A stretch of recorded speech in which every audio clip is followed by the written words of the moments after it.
Rated M for mature.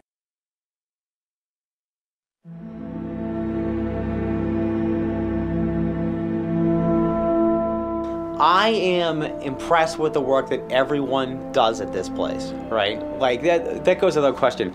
Mark is the only person I've worked with here who I think he's actually a sorcerer. Senior designer Emo Pagliarulo.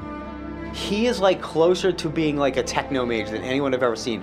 I swear to God, when you watch him work and the way he manipulates sound and music like on his boards, it freaks me out. He could take anything that I'm saying right now, take the individual words, splice them together into a whole other sentence, and you would think that I said it, and he could do this in 2.5 minutes.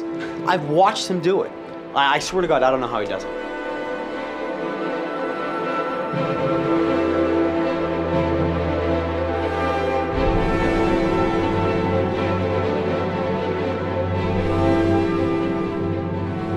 Welcome to the second developer diary for the Elder Scrolls V Skyrim. On this episode, we feature Bethesda Game Studios audio director Mark Lambert. Mark joined the team near the end of Oblivion's development, making Skyrim the first Elder Scrolls project he's worked on from beginning to end. We caught up with him only a few days before the audio was scheduled to be locked, and true to form, he was busy tweaking sounds to perfection up to the very last minute. I'm still working on the dragon shouts, actually, the stuff that you hear the most when you are being attacked by the different dragons in the game.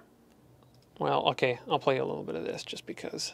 So this is one part of one dragon's shout, and this is the stuff I'm still messing about with. So this was what the actual voice actor started with. Let me pull all the effects off of it here. Torshul! That is Torshul, the latter half of the full fire breath shout. But then there are the many different parts on top. Let's see, this is some version of the dragon scream that I did a long time ago and keep recycling in hopes of hopefully hitting the target of what I want this thing to sound like. Okay, so, whatever. I took version 3 of that roar, and then I added a bunch of stuff to it, and I mixed it all out, and then I re-imported that sound into this project, and it's running through a bunch of reverb and delay. On top of that is part of the actual flame attack, which doesn't sound like too much. There's thunder, which I put on everything, along with a whole bunch of explosions. More thunder and lightning. And probably like a cannon blast or something like that. And all this will just be one part of the dragon shout at the end of it. This will play, I hope, in stereo and kind of echo around, in addition to the dragon itself performing his own voice shout, in addition to the flame attack and the sound of the magic that he's firing off at you and everything. And so hopefully that all works together in the game and sounds about right. And that's why it's gotten tricky, is because it's gotten so complicated. Yeah, it's this whole dragon sandwich. And right now I'm working on the crust. I'm fairly certain about the filling. And if I get the right kind of mayo or mustard at the end, it'll be a pretty good sandwich.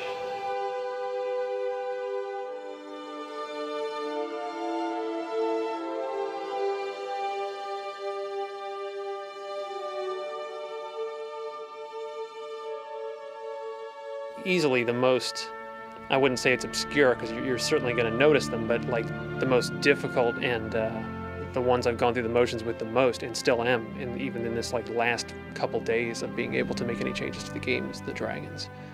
They're a giant creature. They fly, which is different from any other creature. They're truly flying and navigating the landscape. They're huge. They can fly far away and then circle back and attack again, so they have to work over short distances and long distances. They need to roar and all that sort of stuff, but they also speak. We have the shouts, the way of the voice, and they have to use that. And so there are all these different facets that they cover. Because dragons quickly became central to the world of Skyrim, their fictional language had to be worked out well in advance. Much of this early work was achieved in recording the Song of the Dragonborn, which featured music by composer Jeremy Soule and lyrics by designer Emo Pagliarulo. So I wrote the Song of the Dragonborn, and then the challenge with that is we wanted it to rhyme in both English and dragon, so we just have this nice cadence to it.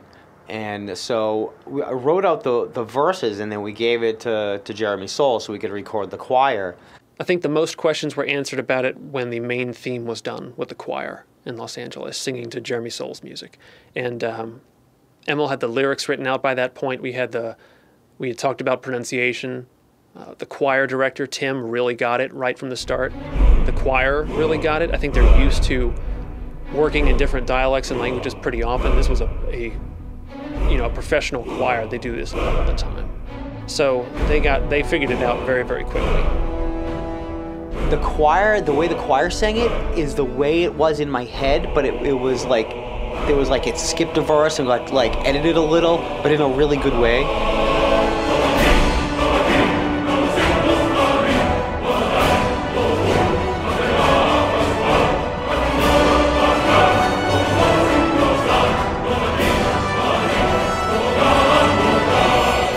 And so having heard all that in the main theme, and as much time as we had to hear it, which was 2 years between when that theme was recorded to the time fairly recently when we got to voice recording, we had a good feel for this is how you're going to say this. This is two eyes together is going to be the American long E sound.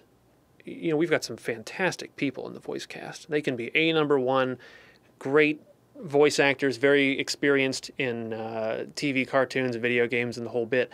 But now we're throwing completely made-up words in front of them. Managing the recording of thousands of lines of dialogue can quickly become a logistical nightmare as the game gets closer and closer to release.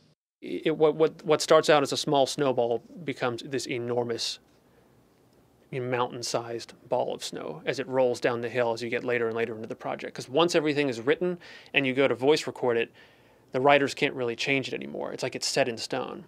And that's only one stage. Once we've done the English, then it goes on to, and most of the folks here don't even see the process, but this goes to other countries and then gets translated into all these other languages. I never even meet, a lot of the voice directors or the actors that we have in all the different studios doing this stuff. Each one of the game's 60,000 plus lines of dialogue has to be translated into multiple languages for release around the world. Even the songs played in Skyrim's taverns had to be localized and performed for the different territories. Oh, there once was a hero named Ragnar the Red who came riding to Whiterun from old Rorikstead. Le faquin pérorait la rapière à la main, se vantant de victoire et d'énormes butins.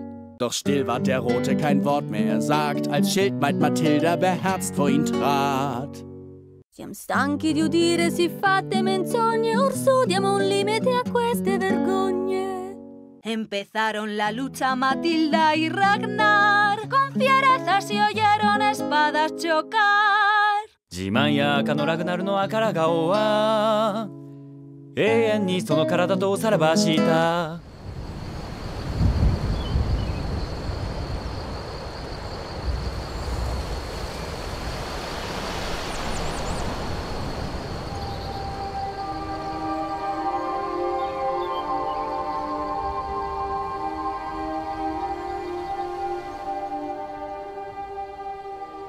My favorite thing to do in this game that I was really anxious to get back to with an Elder Scrolls game as opposed to Fallout was all the nature sounds and the variety of, because we have all of the different regions that you can visit in the game. There are the 2 forest regions, which are easily the most alive and full of buzzing insects and the trees swaying in the breeze and all this sort of stuff.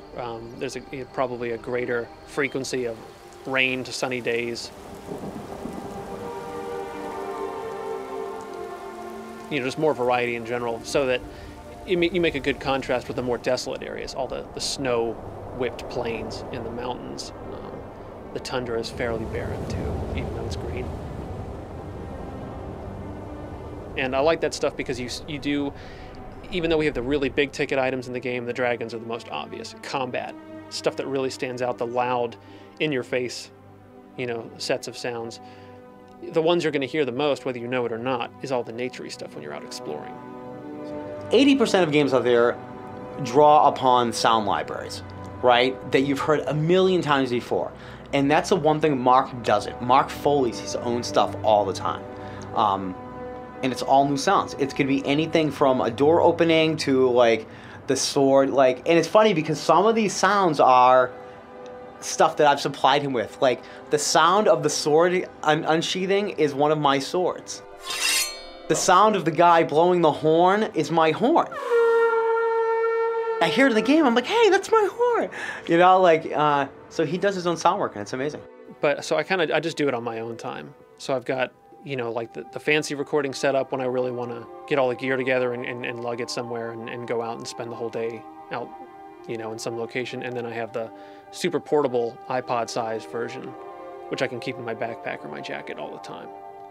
The more I do it, the more I'll you know, want to continue to do at the beginning of each project, because I realize as you go on, eventually you run out of time and you don't have as much time to just go gather sounds. You're all of a sudden getting locked into your early decisions fairly quickly.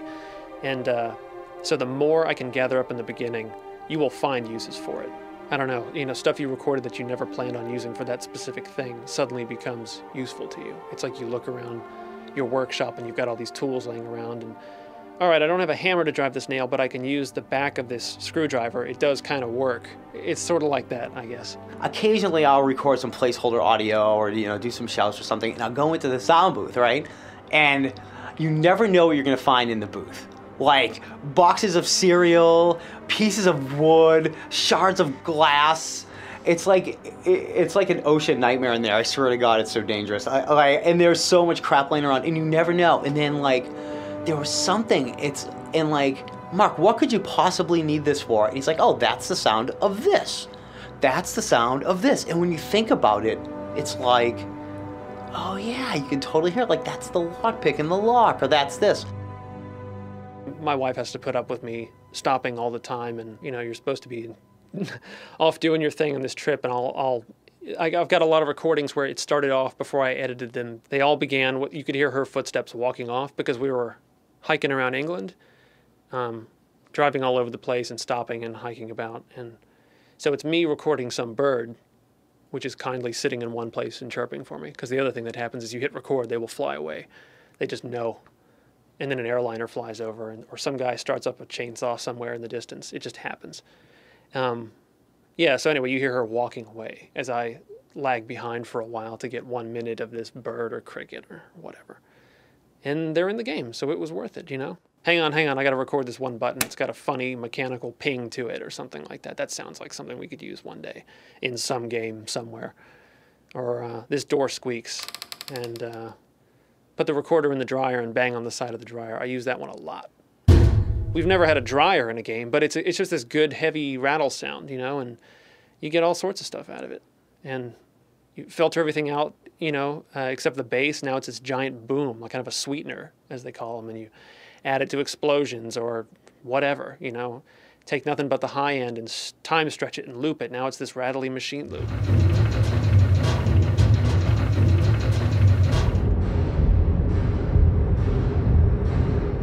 I don't know how many times I've used that dryer, but it's in the game.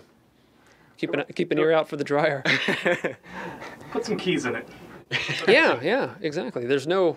Your wife's like, no, not the keys. Not the cat. Actually, the cat is in the game, too.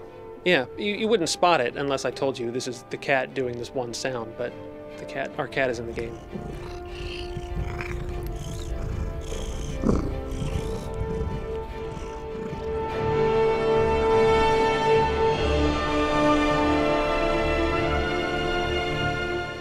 This game, man, we made this thing too big. And that's great, you know, if you're buying the game to play it. I know I'd be, and I will be excited. I may actually play this one because there's so much stuff in it that I don't even know about. And that also scares the hell out of me because it's just so big, I can't even ever hope to play all of it. Dave Schreiber, my other sound designer here, he's played a lot more of it than I have. And so I've kind of counted on him to, you know, suss out a lot of the problems. He's just playing, playtesting the game, and there's this sequence where such and such a god that you meet does this thing and transports you into a portal and it's completely silent. Like, oh, that's nice to find out about right now.